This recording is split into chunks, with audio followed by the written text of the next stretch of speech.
The garbage was cold when it hit me, not just temperature cold, the way a betrayal is cold, the kind that soaks through everything and doesn't wash out.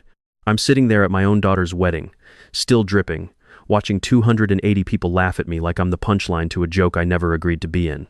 And my daughter, my Celeste, the little girl I taught to tie her shoes on the steps of our house on Werner Avenue, she's got her hand over her mouth, and at first I think it's because she's horrified. But she's not horrified. She's trying to hide her smile. I looked at her face in that moment, and something in me went still. Not broken. Still. That's when I knew everything had changed, and I was the only one in the room who understood it. Let me tell you something before I go any further. I'm 68 years old. I worked 39 years on the floor of a powertrain assembly plant in southeast Detroit.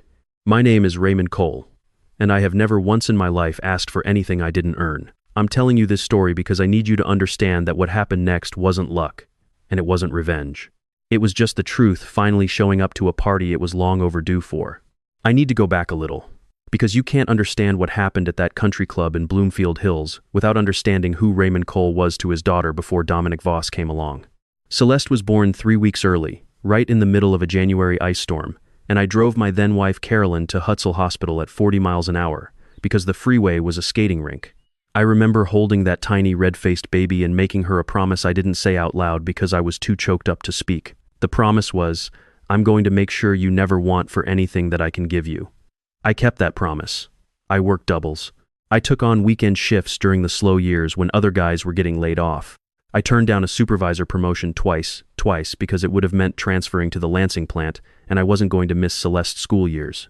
Carolyn and I weren't a perfect marriage, but when she passed from ovarian cancer 11 years ago, the grief in that house was real, and Celeste and I held each other up through it. For about 2 years after Carolyn died, we were close as a father and a grieving adult daughter can be. Then Dominic arrived. I want to be fair to him, because that's what this story requires. Dominic Voss wasn't a simple villain. He was a financial advisor at a boutique wealth management firm in Birmingham, Michigan, one of those glass and marble offices where the parking lot is full of German cars and the receptionist looks like she's auditioning for something. He was sharp, well-dressed, and he had a way of making you feel slightly out of place without ever saying anything directly rude. The first dinner Celeste brought him to, I'd made ribs and coleslaw, the same meal I always made when I wanted to do something nice. Dominic walked into my house on Werner and looked around the way a building inspector does, slow, systematic, like he was cataloging deficiencies. This is a classic Detroit bungalow, he said. Lots of character. Lots of character. I heard what that meant. I smiled and passed him the coleslaw. After that night, the shift in Celeste was gradual. It wasn't a switch that flipped, it was more like a dial turning 1 degree at a time. She stopped asking about my week and started making small corrections. She'd interrupt stories I was telling to add context I hadn't asked for. She started using phrases like, "Dad's a simple guy, and he's always been low-key about things," in a tone that made simplicity sound like a character flaw. Honestly, if you've ever watched someone you love start seeing you through another person's eyes, you know exactly how that feels. It's disorienting. You start wondering if you've always been what they're describing, if you just couldn't see it. I had months where I genuinely asked myself, am I embarrassing? Am I a burden? Am I the problem here? I wasn't. But I didn't know that yet. The engagement dinner was at a restaurant in downtown Birmingham where the menu listed dish descriptions but not prices, which is a specific kind of psychological theater meant to make certain people feel small. I felt small. Celeste showed me the ring massive, the kind of stone that needs its own insurance policy, and I said everything a father is supposed to say. Dominic explained the wedding plans with the cadence of a board presentation. 300 guests, country club venue, European honeymoon. And then, with the practiced ease of someone who has rehearsed difficult conversations, he looked at me and said that, in the interest of keeping the event cohesive, they'd love for me to have a supporting role. I remember the phrase, supporting role. Like I was a character actor in my own daughter's life. I said, of course. Celeste squeezed my hand across the table. I thought that meant something. 3 weeks before the wedding, she came to my house with a manila envelope. Inside were documents about Carolyn's life insurance policy, $22,000 I'd kept in a separate account, earmarked for Celeste's future. The paperwork would sign it over to her immediately. For tax reasons, she said. Dominic thought it made more sense. I read the documents twice. Then I signed them because she was my daughter and she asked me to, and I had never once in her life been able to tell her no when she looked at me that way. I didn't know yet that she'd already forwarded copies of my bank statements to Dominic. I didn't know yet that he'd been researching my financial history for 14 months before that engagement dinner. And I didn't know yet that the person who would eventually hand me the key to all of it was a quiet, observant young woman named Priya, who worked as Dominic's executive assistant and had a gift for noticing things that weren't quite right. It started 6 months before the wedding. I'd had an old laptop that kept freezing up, and Celeste suggested I drop it off at Dominic's office. Their IT contractor was good and cheap. I left it with Priya, who was warm and efficient and had the kind of eyes that pay attention. We talked for maybe 20 minutes while she triaged the issue. She mentioned, almost in passing, that Dominic had been spending a lot of time researching elder law estate contests, undue influence statutes, inheritance timelines. He's been having me pull probate records, she said, which is strange because we don't do estate work. She'd said it lightly, but her eyes weren't light. Her eyes were watching my face. She'd pulled records on me. On Carolyn's death certificate, on the property Carolyn's family had owned in northern Michigan. I kept my voice level. That does sound unusual. I probably shouldn't say more, she said. And then she said more. Because Priya was, at her core, someone with a conscience, and something about the picture she was assembling made her uncomfortable enough to act. Over the next 2 months, Priya and I had a series of conversations that I can only describe as quietly extraordinary.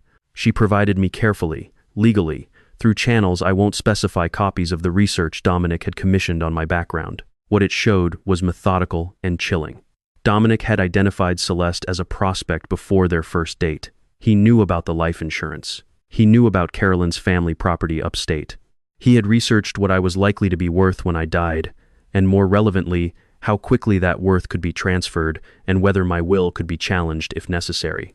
One email to his attorney, which I read so many times I have parts of it memorized, discussed, and I am paraphrasing closely here because the original language was clinical enough to make your skin go cold. Timeline considerations for older working-class men and strategies for ensuring asset transfer occurred before family relationships deteriorated beyond utility. He was planning for my death, while I was making ribs, while I was signing insurance documents because my daughter asked me to. He was in his office in Birmingham, running actuarial calculations on how long he'd have to wait. The private investigator I hired confirmed there had been a previous relationship with a widow in Ann Arbor. The pattern was almost identical. And then there were the text messages. Priya had found a thread between Dominic and Celeste that she flagged, not because she was looking for it, but because it had come through on a device that synced to his work cloud. I won't reproduce those messages word for word because they're still painful to hold, but I'll tell you what they communicated. They communicated that my daughter knew, that she had read Dominic's research, that she had with her own hands, from her own phone, forwarded him documents she obtained from me under the guise of affection, and that she had at least once described me in terms that made clear she did not see me as a person she was protecting. She saw me as a situation she was managing. That knowledge sat in my chest for 6 months. 6 months of attending the family dinners I was still occasionally invited to. 6 months of smiling at Dominic across tables. 6 months of watching my daughter become someone I didn't recognize, and not yet being ready to name what I was seeing. I spent those 6 months getting my own affairs in order. Here's something nobody knew about Raymond Cole. When Carolyn got sick 11 years ago, the expense was catastrophic. The experimental treatments, the specialists, the medications the insurance wouldn't cover. I had to liquidate a lot to pay for it. But what I liquidated was my 401k and 2 investment properties I'd been quietly accumulating since my early 40s, starting with a duplex on the east side that I'd bought for $42,000 and renovated myself on weekends. By the time Carolyn passed, I'd owned and sold 7 properties, and I'd taken the proceeds and invested them conservatively, patiently, in a small LLC called Cole Holdings that existed in no record Dominic ever searched. He'd searched for Raymond Cole, retired auto worker. He'd never searched for what was behind him. Cole Holdings, at the time of Celeste's wedding, held real estate and investment assets valued at approximately $6.4 million. I lived simply not because I had to, but because I'd lived simply my whole life and it suited me. My house on Werner was paid off. My truck ran fine. I slept well. I'd updated my will 3 months before the wedding. My attorney, a woman named Grace who I'd worked with for 12 years, had been thorough and precise. The new will left Celeste $7,000, enough to signal that she had not been forgotten, which matters legally, and directed the remainder to the American Cancer Society and a Detroit-based elder financial abuse nonprofit I'd been quietly researching. So when I walked to that microphone at the Bloomfield Hills Country Club, still dripping, still composed, and said those 3 words, "Check the will," I wasn't being brave. I was being accurate. Now let me slow this down, because this is the part of the story I want you to sit inside for a moment. The room had been laughing. Full, genuine, 280-person laughter. Some of these were good people, probably people who read the moment as a harmless bit of wedding theater. Some of them genuinely found it funny. And standing there in a soaked suit with what smelled like coffee grounds and cooking grease dripping from my ear, I could feel every single one of them looking at me. There's a particular texture to that kind of attention, the attention of a crowd that has just watched you be diminished. It has weight. It presses down. And then Celeste said what she said. Into the silence that had started to form after the laughter peaked. She said it clearly enough for the tables near the front to hear. She said, I always was a mess, and at least now I looked the way I'd always made her feel. I want to pause here and be honest with you, the way I try to be honest in these stories. When I tell you that something went still in me in that moment, I don't mean I went numb. I mean the opposite. I became very, very clear. Everything I'd been pushing down for 18 months, all the unanswered questions, all the signed documents, all the quiet recalibrations, all the times I'd told myself she still loved me and Dominic was just a bad influence, all of it resolved at once. Like a photograph developing, I saw everything clearly. I walked to the front of the room. Dominic was still holding the picture, still smiling.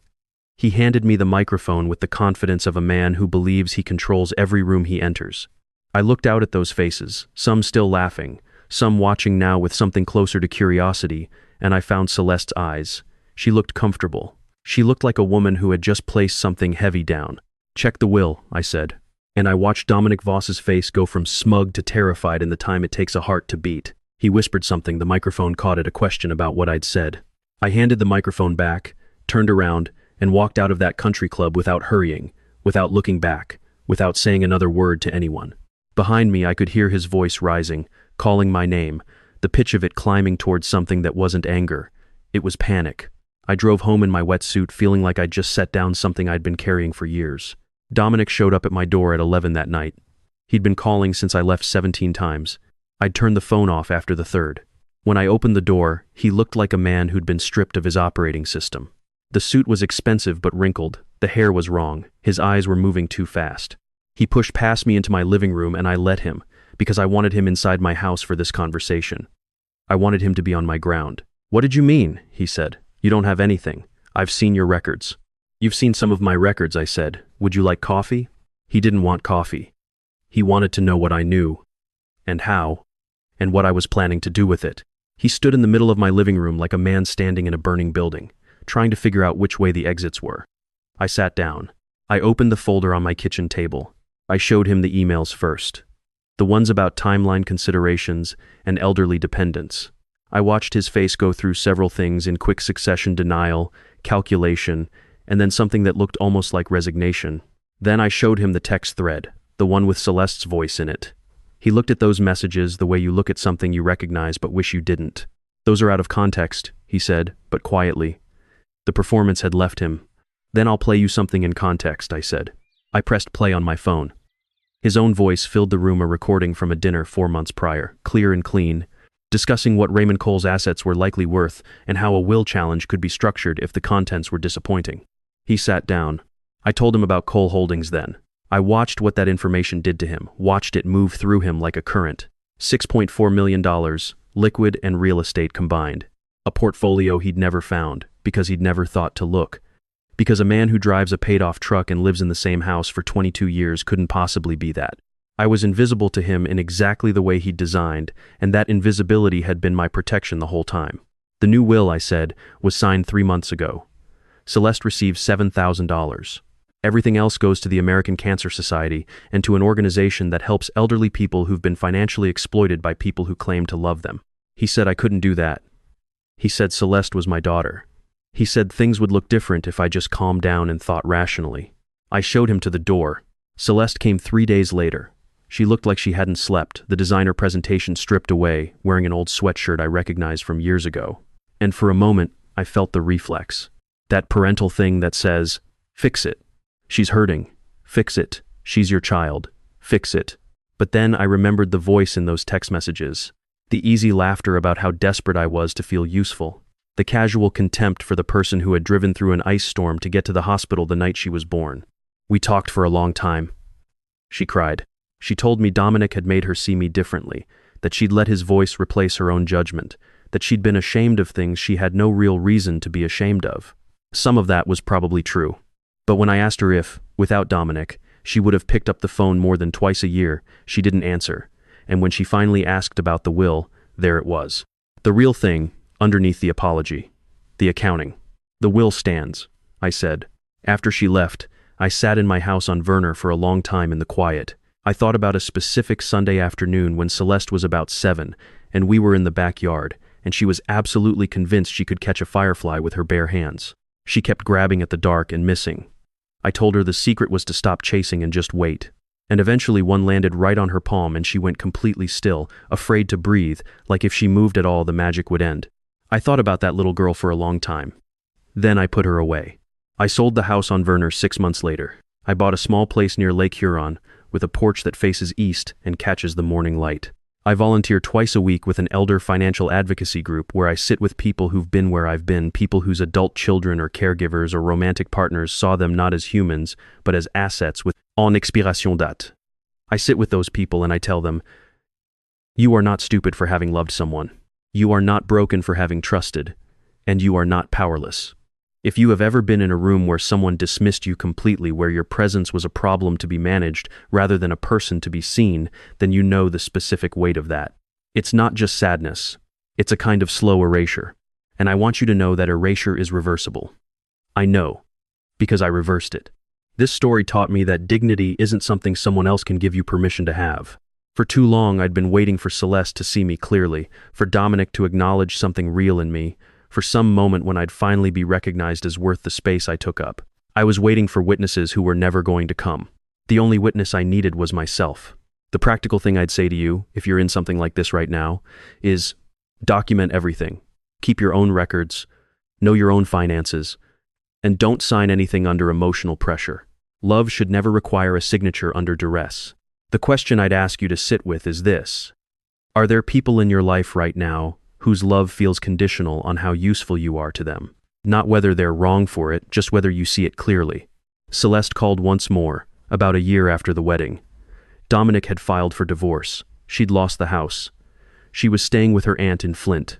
She wasn't unkind on the phone, which told me she was probably genuinely struggling, because the unkindness had mostly been a performance for Dominic's benefit.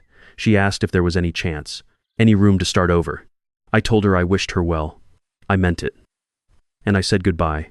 I hung up and stood on my porch and watched a freighter move across the lake in the late afternoon light, slow and heavy and absolutely sure of where it was going.